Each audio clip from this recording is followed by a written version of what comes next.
Good afternoon, everyone. Hi, I'm Bob Gumbs, and I'm your host for the Concerned Forum. And we've been doing this program now, I say for a while, for about 8 or 9 months. And what's happened in the time that we have been running this show, we talk about all kinds of various political, social, economic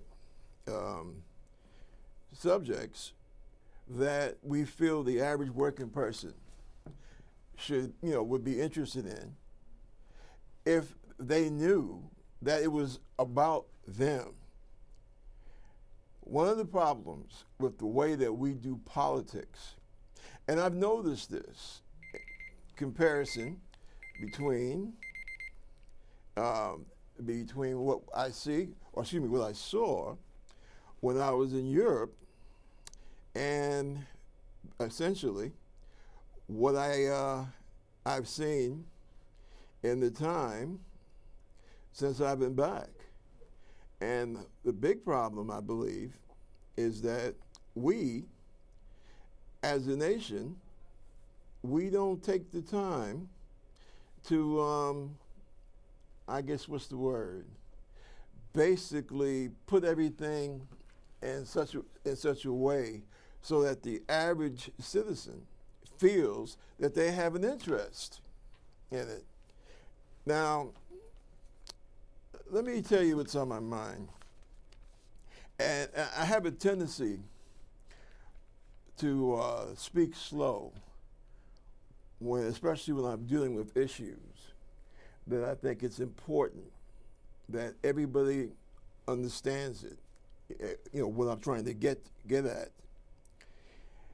And I'll be honest about it. I'm slightly nervous this go around. I want to be so careful.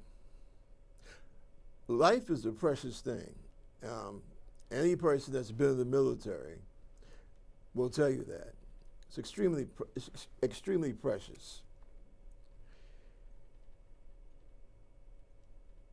We had an incident a few days ago, down in Northern Virginia. You probably heard about it. The annual Republican-Democratic baseball deal, which is a good thing, okay? What happened, the Republicans, from what I understand, the Republicans had that field early in the morning for their practice. And this gentleman, his name is not important.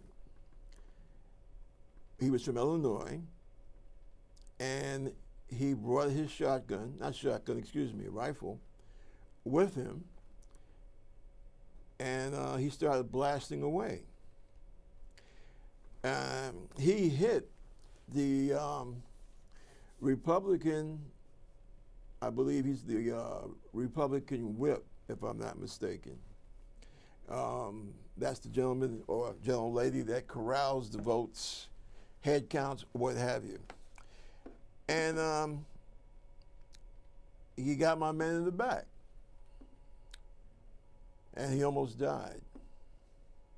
He also, I believe, wounded an intern. And he also, before he was through, he shot at a few peace officers. I believe they were the U.S. Park Police that were there. I believe he wounded 3 of them, if I'm not mistaken. And he was put down. He himself was eventually put down. Now, at this point, I'd like to mention, not that it makes a difference. To be realistic about it, living in America, it doesn't make a difference. And yes, it does make a difference. Let me see. One of the officers that risked their lives to protect these Republican Republican congresspeople was, I believe, a Hispanic gentleman, an African-American female, lesbian, and another brother. I forgot where he was from. I mean, of course, he's an American, but I can't recall if he was originally from the Caribbean or not. Now, like I say, on the surface, that shouldn't make a difference. But there is a certain irony to this. The fact that politically, no one has been harder on trying to overrun the rights of gay people, African Americans, and Latinos than the Republican Party. Let's face it.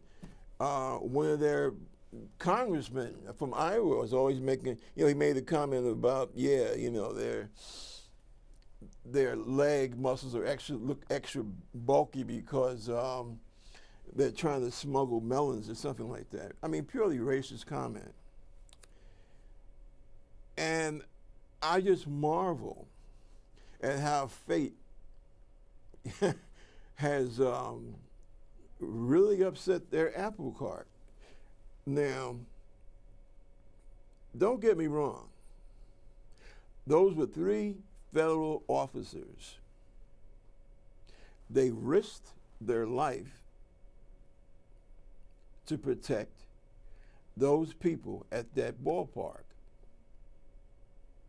They would have done it if they were Republicans or Democrats, Seventh-day Adventists. It wouldn't have made a bit of difference. But we cannot just, overlook the fact of who those 3 people are.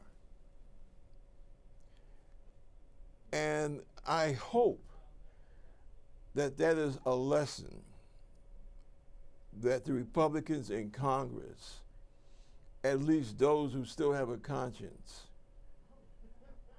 will always keep in their minds. Now, I also want to say that my prayers, as a former sailor myself, my prayers go to my shipmates, the 7 that were killed on the destroyer Fitzgerald. We don't know all the details, and we probably won't know them for quite some time. Suffice it to say, this is truly a travesty. And as I said, as a former Navy man myself, I pray God take my 7 shipmates in the palm of his hands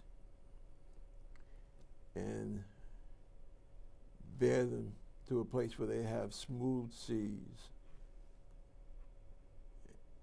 and a fresh breeze.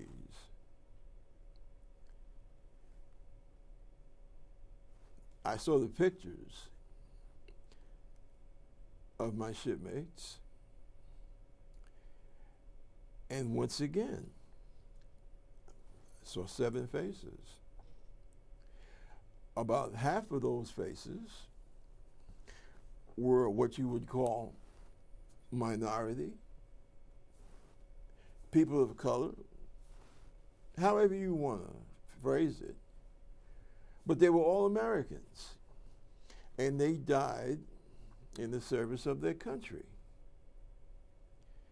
And one of the things that bothers me about this, I have yet to hear from their commander-in-chief to express his tragedy, to express his feelings about the tragedy and to call for blessings to the families. That comes under his job description, commander-in-chief. Yet he gives the impression that he's so busy staying out of jail that he doesn't have time for anything else. And before I go any further, something else I wanted to bring out. And I think that this is something that's really necessary because you have a lot of Trumpites. That's what I call supporters of Donald Trump. I call them Trumpites, okay? And they, along with their friends in the movement to basically try and cover over history, they're, as of late, these last few years, they've been very quick to say, oh, well, it's the Democratic Party that's the racist party. Didn't Lincoln free the slaves? Well, listen, for a lot of you folks out there that don't understand, or not understand, but don't know this, unfortunately, history is a subject in America that is not taught well, okay? Unless you're a person that really likes to delve into the reason for things, a lot of times you see things, somebody says something and you go along with it because you honestly just don't know. Now, I'll tell you, at one time, the Republicans were the, quote, good guys. Now, they had their problems, and they did backslide a lot, especially in 1876. But overall, that was the party that was supposedly more friendly towards human rights, social rights, what have you. The Democratic Party was a party of slavery, white supremacy, so on and so forth. Now, what happened as we go through the 19th century and we come into the beginning of the 20th century, things are changing. America has industrialized. You have more new people coming into the country, immigrants. And there's a kind of a shift, especially with the coming of World War II. Excuse me, with the Great Depression and then going into World War II. And you start to see a shift. The Democratic Party begins to become more and more involved, along with the Republicans at that time still, in the cause of rights, for all Americans. Finally, what happens, a lot of Southern Democrats, by the time we get into the 47, 48, a lot of Democrats from the South are starting to get angry. Most of them are still sticking with the Democratic Party, but they're getting uncomfortable because more and more the Democratic Party is taking the side of oppressed people. And not just African Americans, not just black folks, but Native Americans, Asians. They're getting more and more, how should I say, more and more substantive help from the Democratic Party. Finally, when we come into the 60s, early 60s, and the Democratic Party on the national level pushes for these major civil rights bills, voting, public accommodations, what have you. Johnson, Lyndon Baines Johnson, LBJ, he said it as he was signing the major civil rights bill in '64. The South is lost to the Democratic Party for at least a generation. And he was right. because he saw the handwriting on the wall. By the time we get to 60, 67, 68, 69, you have a slow but gradual exodus of Southern people who were angry at their Democratic Party for standing up for civil rights and what they felt that they should do with the help of the Southern strategy. This was a strategy devised by Richard Nixon and who was it? Buchanan. I forgot his first, Pat Buchanan, and two other persons. Their name escapes me right now, but they came up with the Southern strategy, which basically was about getting white Southern Democrats to join the Republican Party in their anger over what the National Democratic Party was doing in terms of civil rights. So what you have now is a flip-flop. The party of the working person especially, and the party of human rights, civil rights, became the Democratic Party. And the Republican Party became what you would call the, I don't want to say slave party, but what they did, they basically picked up where the Southern Democratic Party had left off. Okay, anti-busing, civil rights bills, what have you. And it kept getting like that, more and more stringent, until by the time we get to a young man by the name of Barack Obama, who's running for president, you could see where the Republican Party, and no, not all Republicans. I was born and raised in a Republican household. My dad was a Republican leader in Harlem, but that was, like I say, in the early 60s.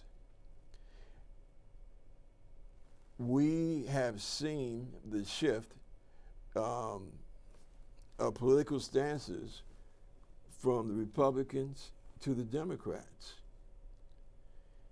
And as I was getting ready to say, when Obama came on board as president, for his entire 8 years, he was subjected to a withering assault.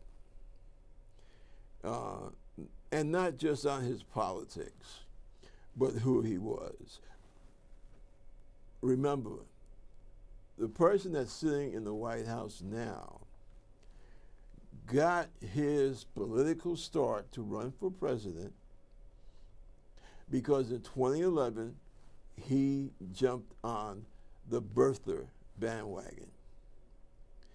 You know, oh, well, this guy must be some kind of phony. He wasn't really born an American.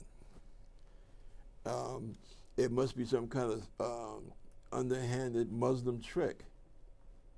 In other words, he was just too good to be true, because black folks cannot be that smart, that erudite, that intelligent,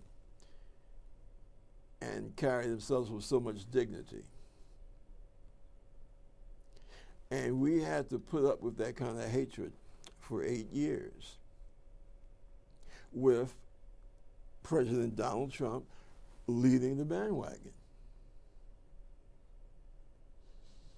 Now, I kind of went off on a little tangent on purpose, because I don't want to make any mistakes here. Number one, we're talking about a man's life, regardless of his politics. But why we commiserate with the man over his wounds, and I refer to that Republican congressman that was shot in the back, which from what I've heard when I left the house earlier today, he's doing much better, and it looks like he's going to pull through. And that's good. I thank the Creator for that. But, and this is where I start talking real slow, I don't want my fellow Democrats, my fellow progressives, my fellow liberals,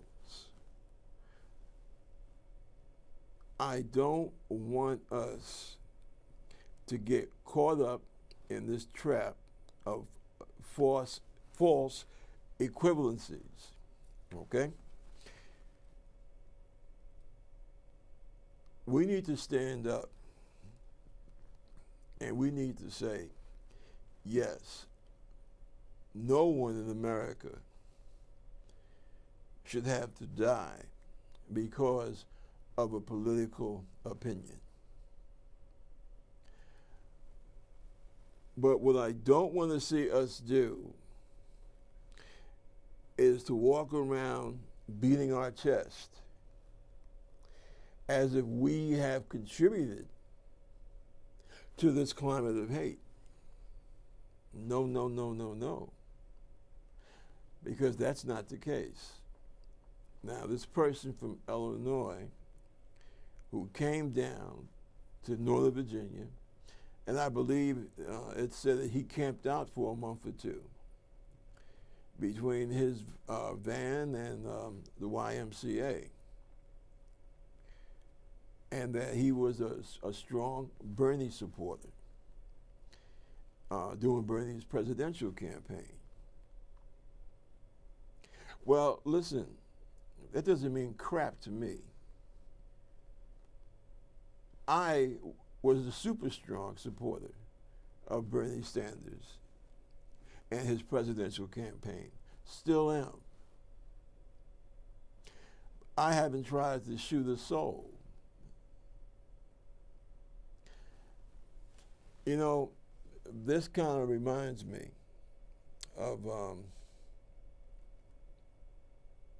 what I say to people sometimes when they try to say, well, look at those Muslim terrorists over there in England or France or Belgium. And then they'll try to start looking funny at American Muslims over here. And they'll say, well, why can't you guys, you say you're good Muslims, how come you're not working to try and stop the work of the jihadists? And I always thought that was kind of dumb, because that's just like saying, oh, well, you're lacking as a white American because when something dealing with race or the unfairness of it or even the violence of it happens, how come all white people? Matter of fact, how come all white Christian people aren't trying to do something about it? Now, the point is that, yeah, some do. As a matter of fact, you've got quite a few white folks out here that give a damn about human rights. But see, I would be wrong if I decided to just, run up on any white person and say, hey, why don't you tell the rest of your white people to stop whatever it is that you're doing that harms people of color.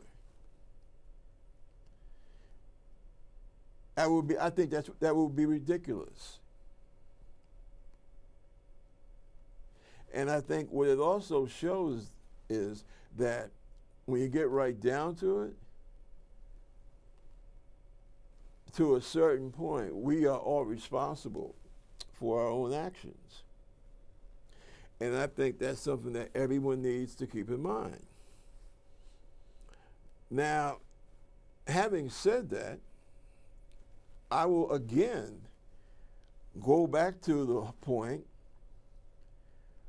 of where this whole mess started.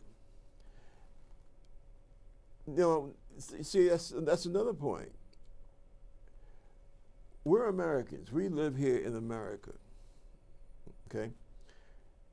And I know that when something like the attempt that happened in Northern Virginia at the baseball park happens, everyone wants to talk about, oh, you know, this is terrible. Oh, we need to do better in our politics and find a way to do our politics without communicating hate.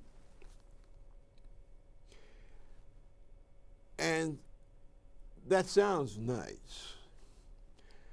But what bothers me about that is that it's really not honest. It's not totally honest, because you're overlooking some of the basic facts. This is a violent country.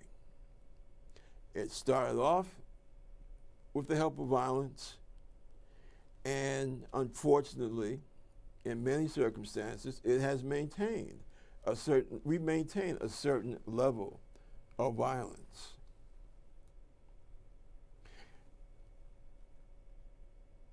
You can't be selective, in other words. You know, either you believe in peace and justice and dignity, or you don't. You don't put that coat on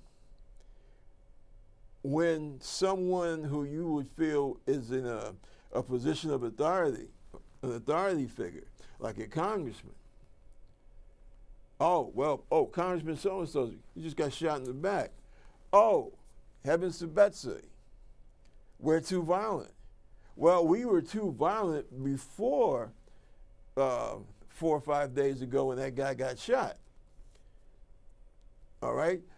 We have just witnessed a police officer who pumped 7 shots into a young black man in his own car for absolutely no reason, other than the fact that the cop felt that he was afraid. And funny enough, he was on that scene with a partner. The partner felt no such fear.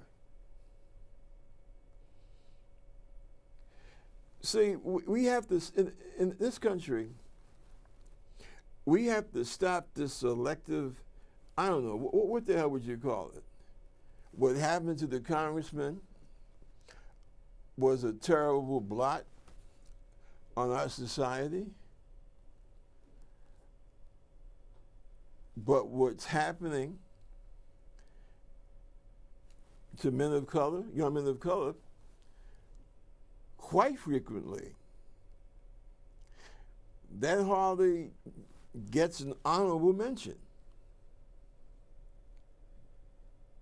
All violence is bad. And there are times it can be justified in self-defense, for example.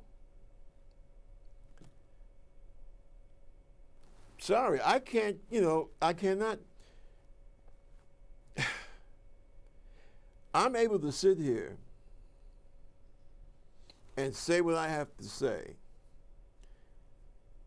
and hopefully go on, be on television, Channel 34 every Saturday here in Manhattan at 3 o'clock, and also go on YouTube. But I'm able to do that because not too long ago,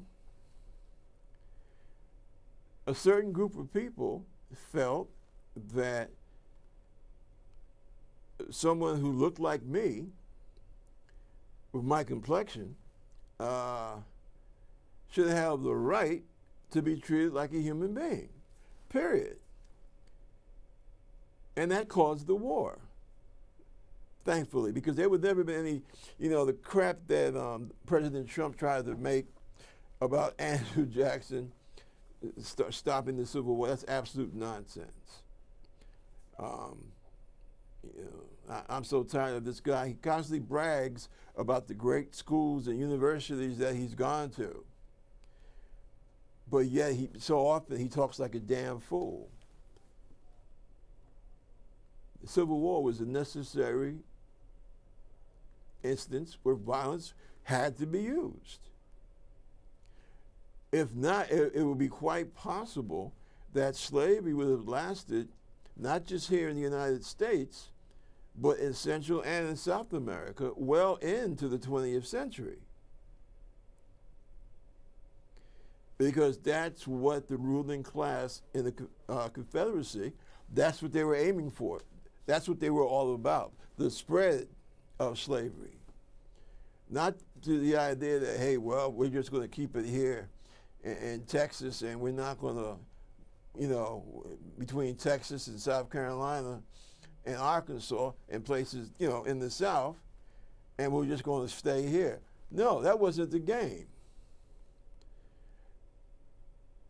They were angry at Lincoln because Lincoln was going to say, look, I am not going to try to make you end slavery, but you damn sure will not be allowed to pursue it out of where you're already at. In other words, you got to stay in your lane. And the South wasn't willing to do that. And hence, you have the tragedy of war, which on the one hand, I'm very sorry about that, because even for a good cause, war is always a tragedy. But it's supposed to be, but it should be a tragedy that we learn something from, that we derive some type of holistic meaning about. So I think that we need to be careful when we talk about, if we could only go back to a time where we didn't, our politics wasn't so violent. Well, I would ask, when was that? What century was that? Was that before or after they assassinated Lincoln? Was it before or after Fort Sumter in April of 1861? Was it before or after McKinley? And I believe we lost one or two other presidents in that time period. Was it before or after the birth and the rise of the Ku Klux Klan? Was it before or after the assassination of Jack Kennedy and of Bobby Kennedy and of Malcolm X and of Martin Luther King? So you're going to really have to talk to me like I'm real stupid and explain to me just what in the hell period of time you are speaking of. Now, in no way do I like the idea of practicing politics with bullets flying around. That's not cool.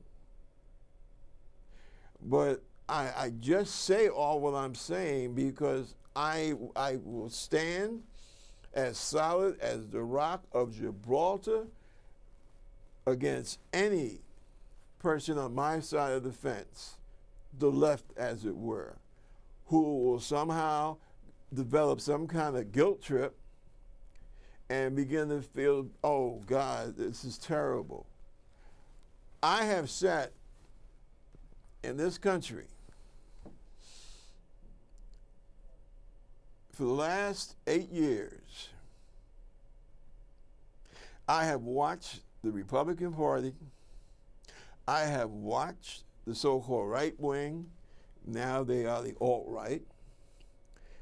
I have seen them lie, threaten. Are we forgetting about those 9 black people that was slaughtered by a young white supremacist there in South Carolina because of his fear of black folks in the political and economic process in this country? Now that's what he said. I didn't use his exact words, but that's what he was about. He felt threatened by black people, especially black people in politics, black people working in the economic system. And he felt that as a white person in South Carolina, it was up to him to do something about it.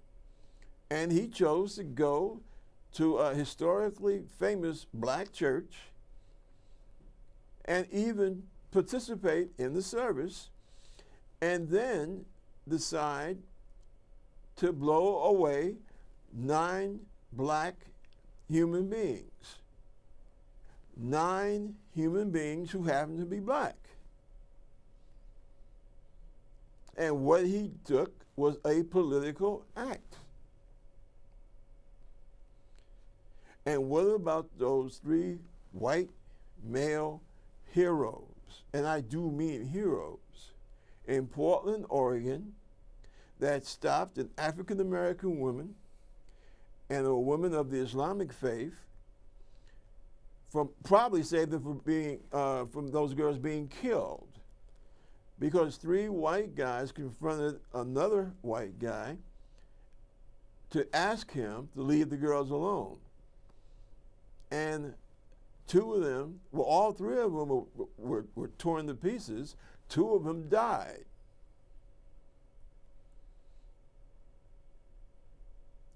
Again, that was a political act, because you didn't just attack those folks because you figured that they might be Democrats. You attacked those folks because of who they were.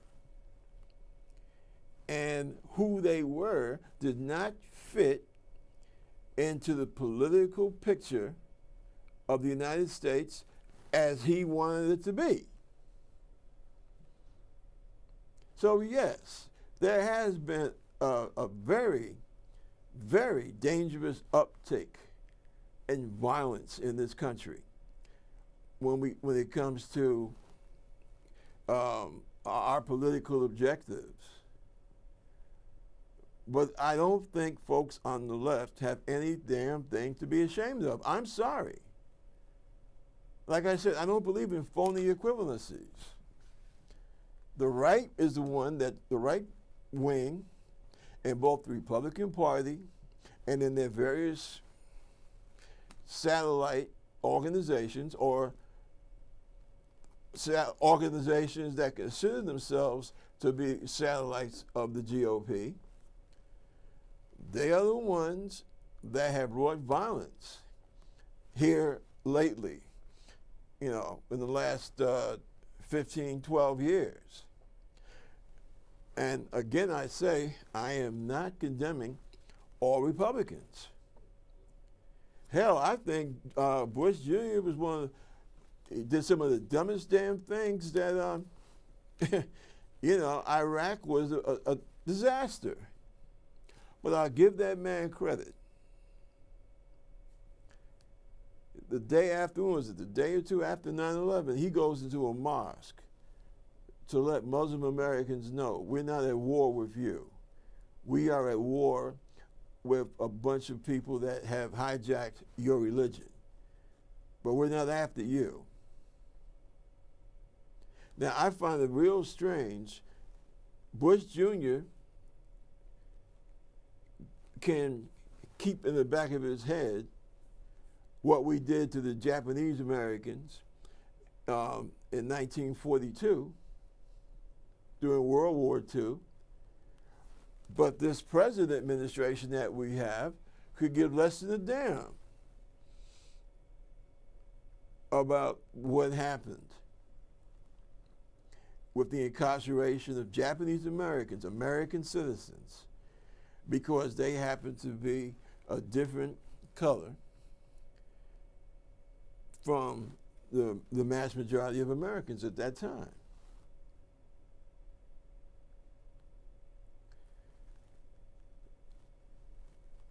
The other day, Kathy Griffith did a routine. I don't know if it was a good routine, bad routine. You know, it has, to me, it had its humorous points. To other people, it might be a case of, But CNN and their righteous, moral indignance, they decided to fire the girl. Okay. Other night, you had some clowns that were basically trying to close down Shakespeare. They didn't like Shakespeare's Julius Caesar.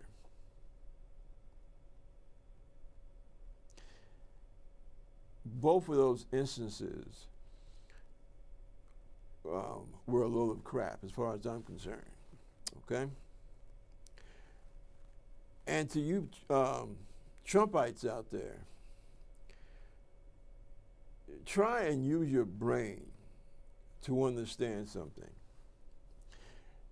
You feel picked on, you feel looked down upon, because your hero is Donald Trump.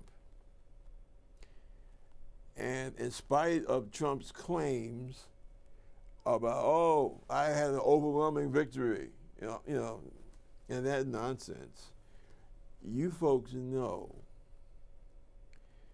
that basically this guy, our president, got that office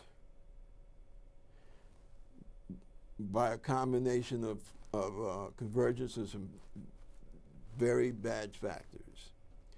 The candidate for the Democratic Party made some serious mistakes, made some serious errors. We're starting to see now more and more with things coming to light, you know, that this president had help from outside sources, let's say. And we have 17 intelligence agencies, one of whom I used to work for, DIA, when I was in the Navy. I was assigned there for about 5 years, doing top secret administration. 17 different intelligence agencies are telling you that our election, our last election, was tampered with. But you don't want to believe that.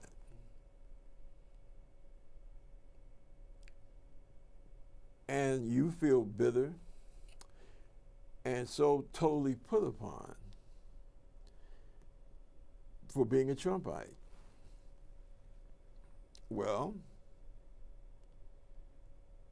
you want to know why supporting Donald Trump is such a burden for you? You always feel defensive, you hate the press.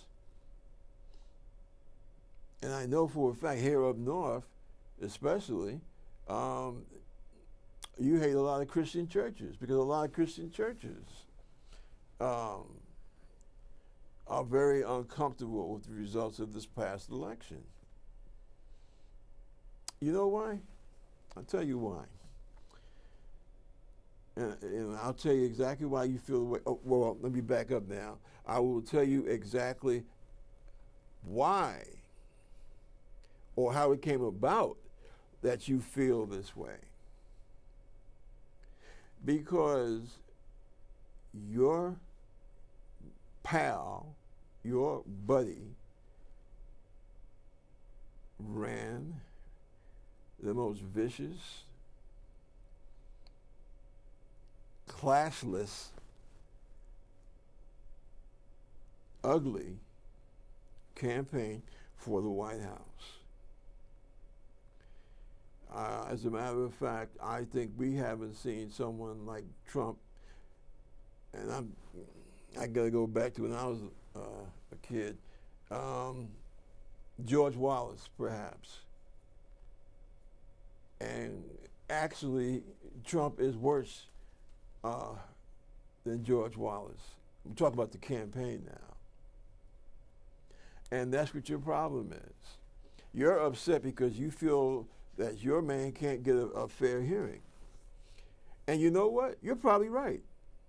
Seriously, you are probably right.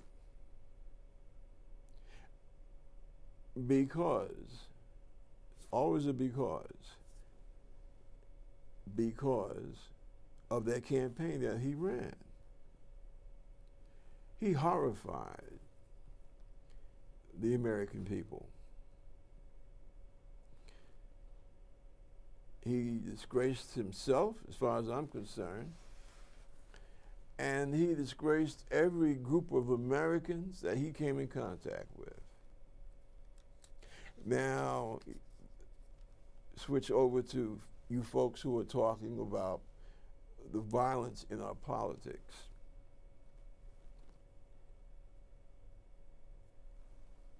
Remember his campaign. Remember, this is the guy that stood up and in front of the whole world, the whole planet, ridicules and poke fun at a handicapped reporter.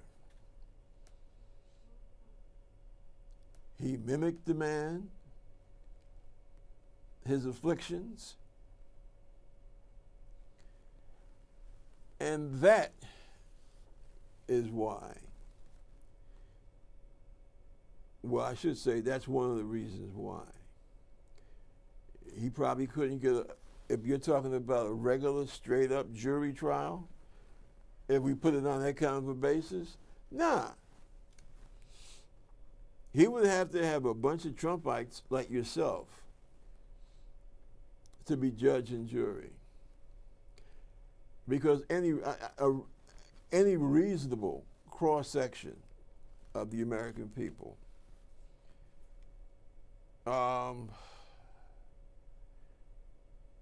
they would just not trust the guy. And see, it amazes me because we know that this is basically about hate, okay? Hate on your part, on the part of the right wing.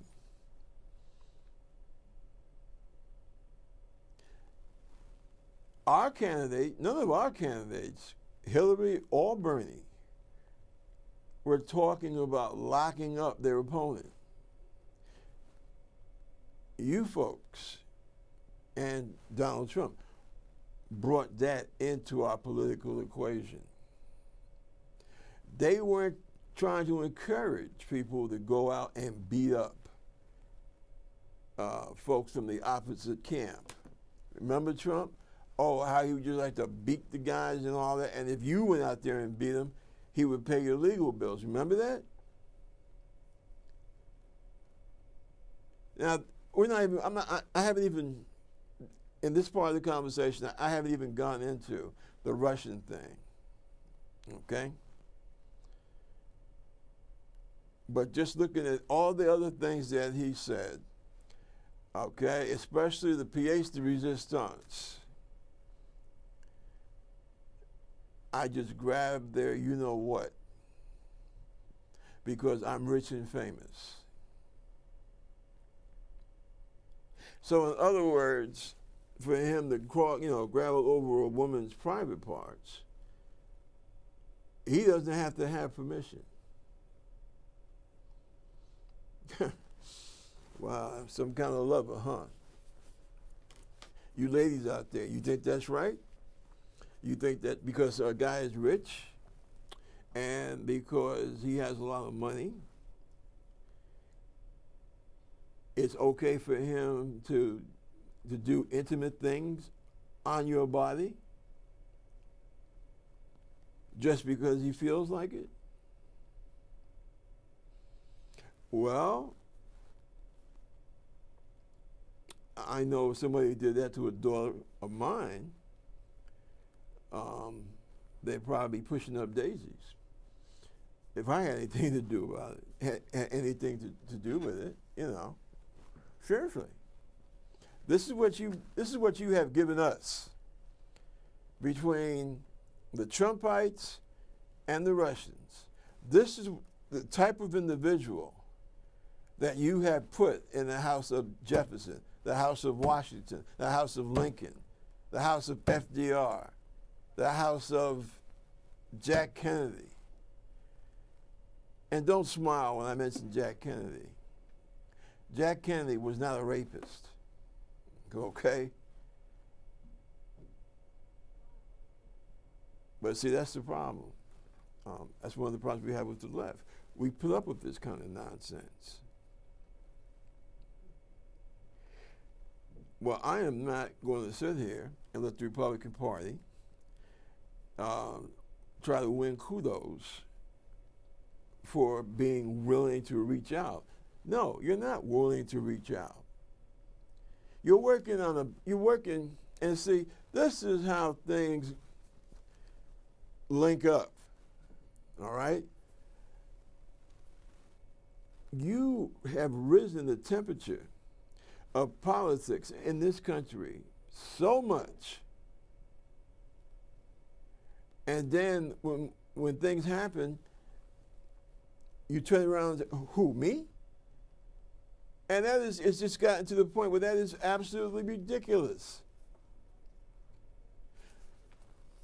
You're doing a health care bill that, let me see, what's that? They say 1/6 of the economy is going to be involved.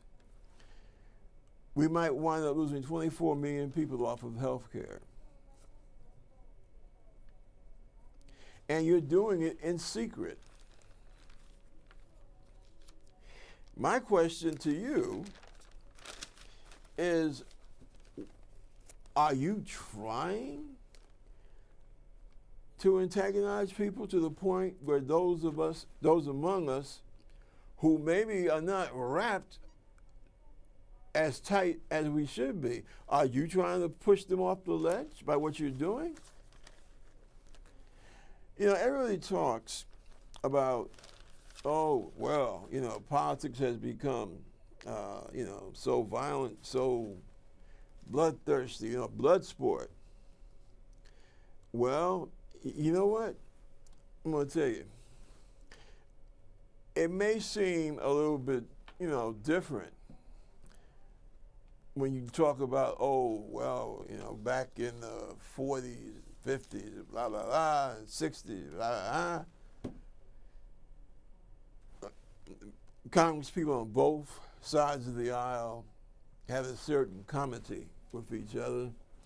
You know, they go out, get drunk together, literally, many of them. Go to each other's homes for dinner, you know, all that good stuff. And I'm not going to deny that. I'm not. But I think, and again, as is always with America, or so it seems. If it ain't sex, it's race, and if it ain't race, it's sex. That's what happened to our comedy and, you know, to our togetherness.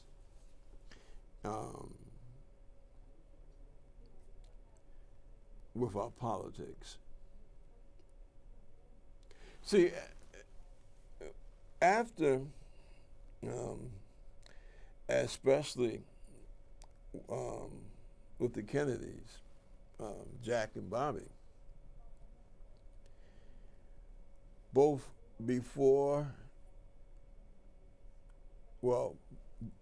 when they were actually campaigning for the White House and after they had achieved the White House. And they started walking around America and they started to see this immense amount of poverty that we had in this country. Still do. They saw that, and they began developing certain programs to help people, not just black people either, okay? As a matter of fact, I think Bobby was horrified about West Virginia,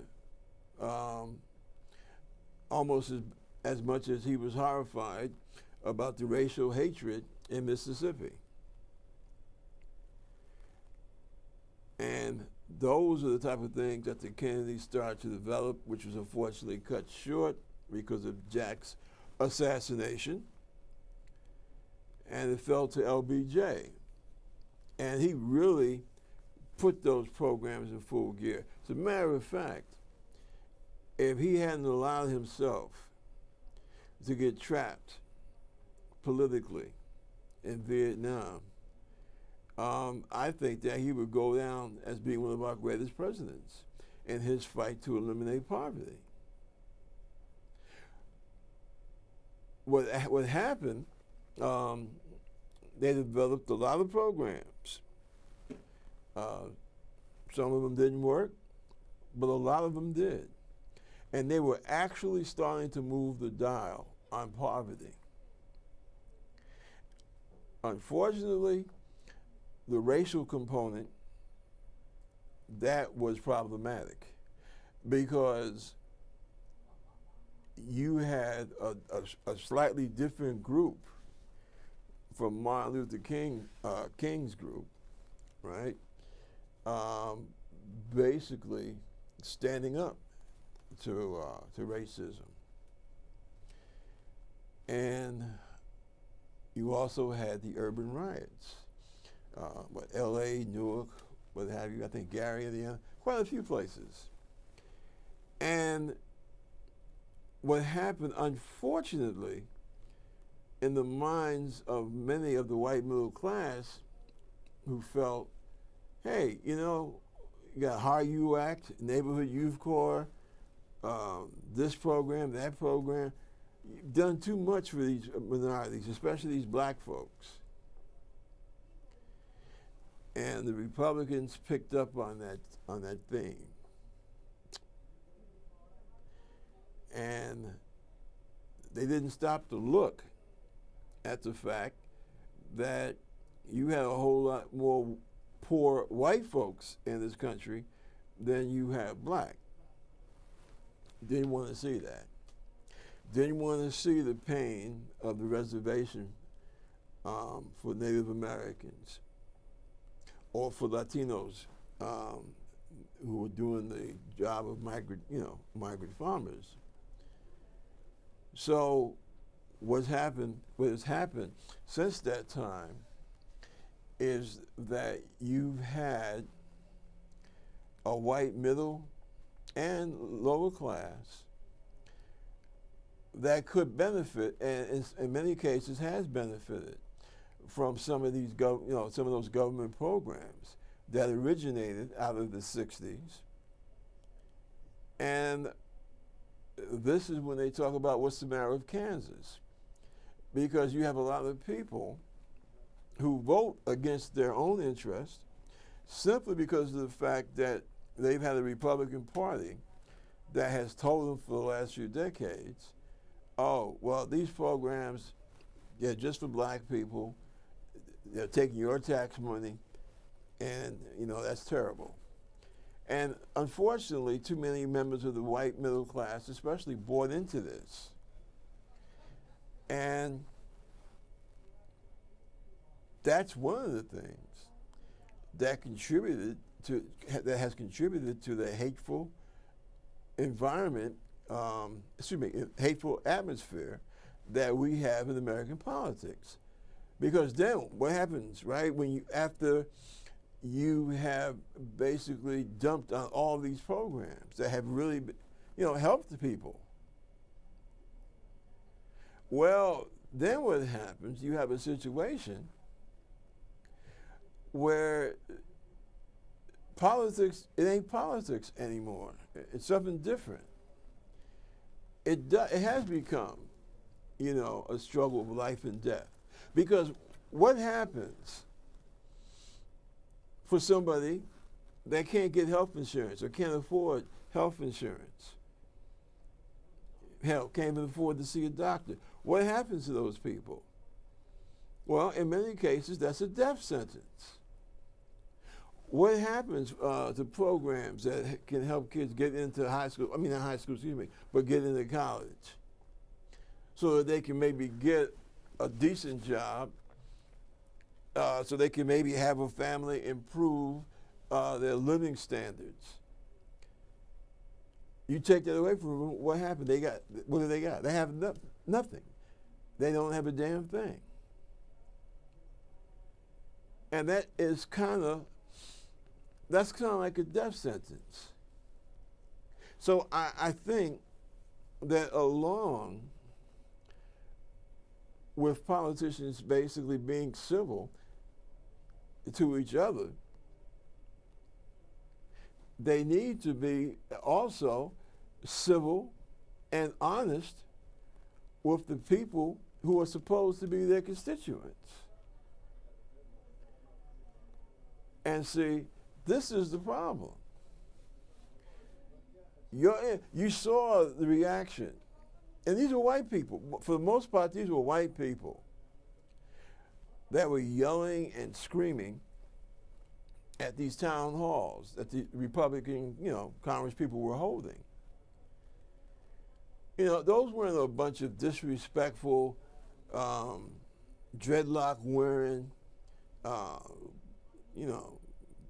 thuggish black people at those town halls. Those were white people, white working class people, or what used to be working class, ready to tear the podium to bits. And you know why? Because you were talking about killing them. All right? Now, somebody might disparage the term that I use when I say killing. But if you take somebody's health care away, especially somebody that's already ill or already has a disease of some sort, and you take away their ability to have medical treatment on a regular and humane, basis, well, you tell me what the hell it is. Because that person is going to, more than likely that person is going to die. And see, that is what has made our politics, especially in these so-called modern times, that is what has made our politics so toxic. Because if you want to look back to what is it that these a lot of these Republicans are talking about as the good old days, 50s, right? You want to look at the 50s. At that time, Republican, Democrat, that's cool. But we had there was a basic, how should I say? There was some basic structural ideas that I don't care if I'm a congressman from the Republican side, if I'm a congressman from the Democratic side. There are basic things that we're not going to screw with. Now, we might maybe nip around the edges, okay? But you don't find Republicans in the Congress in the 50s. You don't hear them talking about destroying all unions in this country. Eisenhower, the Republican president, the hero of the European theater in World War II. Eisenhower. He said that anyone who would try to mess with Social Security is a damn fool. Not my words, those are his words. And see, when you have a situation where you have The Republicans know, well, yeah, this Social Security, this is a necessary thing for many people. I'm not going to screw with it. And then you have a Democrat that says, my party really pushed for Social Security with Franklin Delano Roosevelt. So you have a shared interest. There is no fear there, no dangling life and death. Okay? That's eliminated. That's not part of the political equation. Because both of the two major parties, both of them believed in certain basic things that Americans should be able to have. Minimum wage, for example. Again, Social Security. Now, we didn't get, we tried to fight for the health care. And, the Republicans and the AMA at that time blocked us, okay? But still, you still had that certain basic, okay, we need to do this together as a nation. This is an important thing. Space exploration.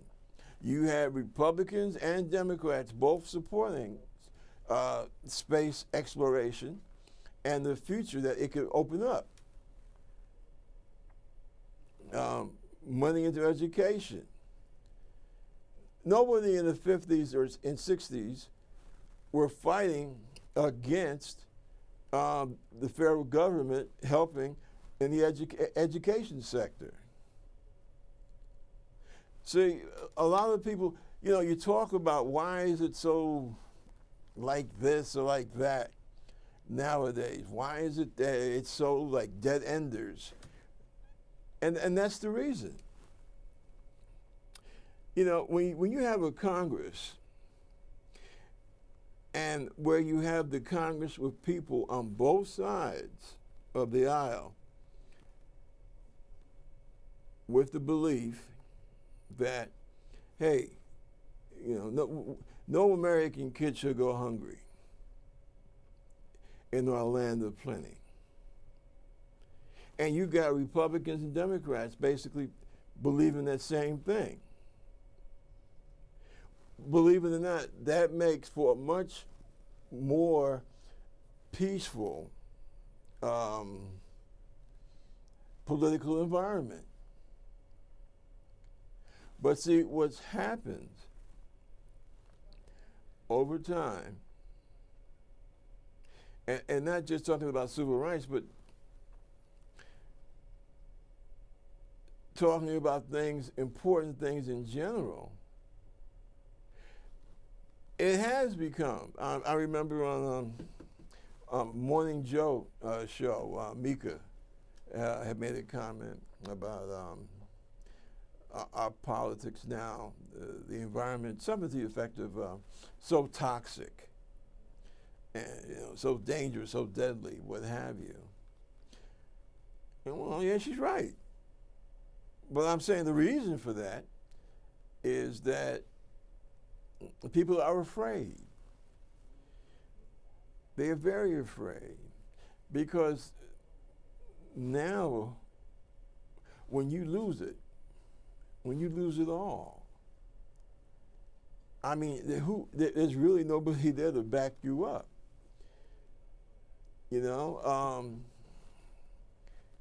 Employment in the 50s and 60s, Republican, Democrat, they all respected the NRLB, National Labor Relations Board. All right, both parties stood by that. Both parties stood by the fact that, we need to maintain a good infrastructure. All these things, some of the most important big things, you had a general consensus from both sides of the aisle in Congress. And we don't have it anymore. And these things, they are, yeah, some of them are that damned important. Because people, they want to live. Okay? They want to live with as much quality of life as they can.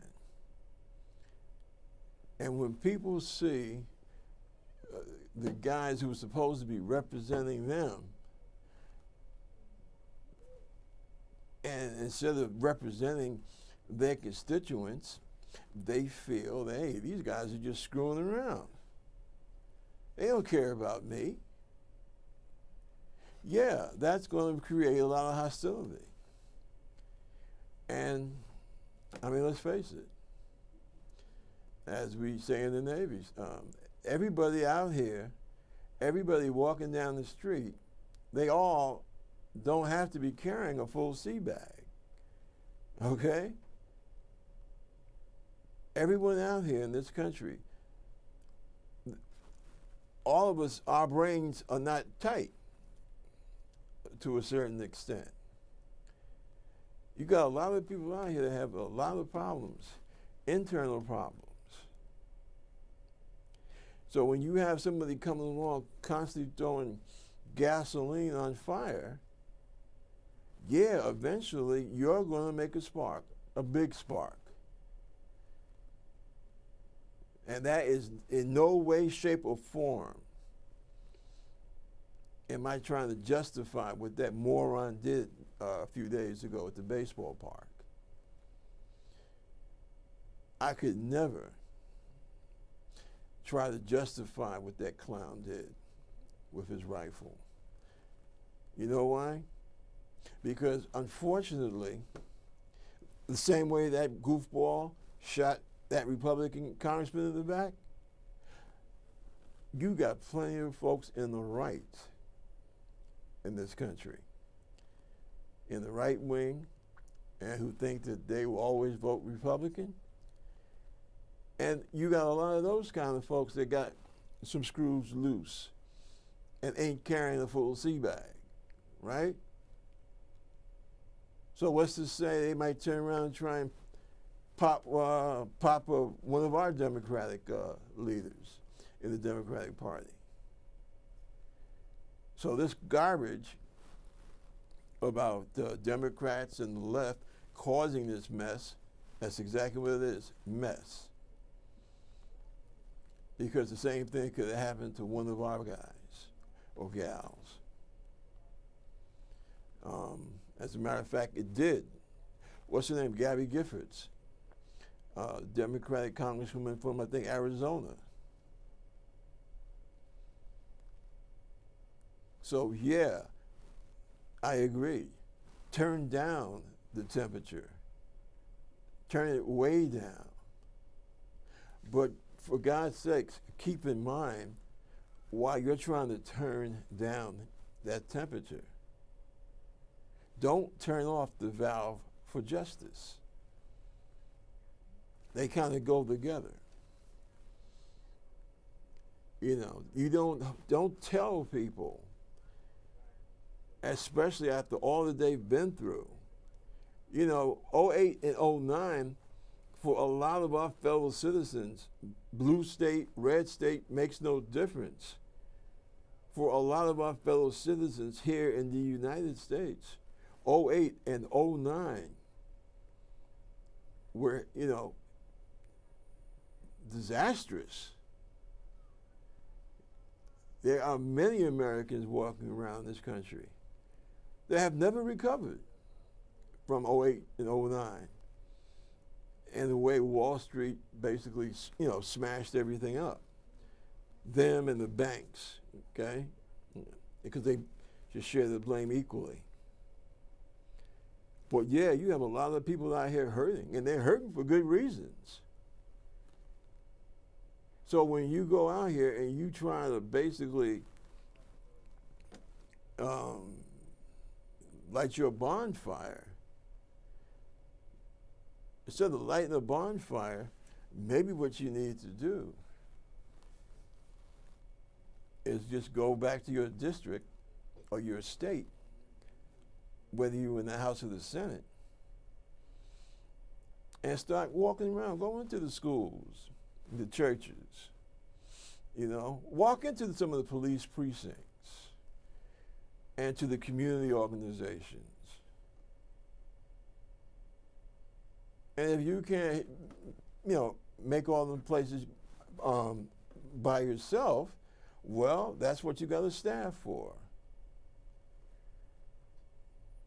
And ask those people, let them tell you why they feel that they're hurting.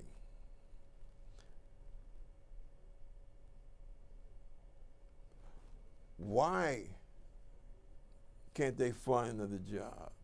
Why do they have to lose their food stamps? Why do they have to lose their unemployment? These are the kind of things that you need to deal with.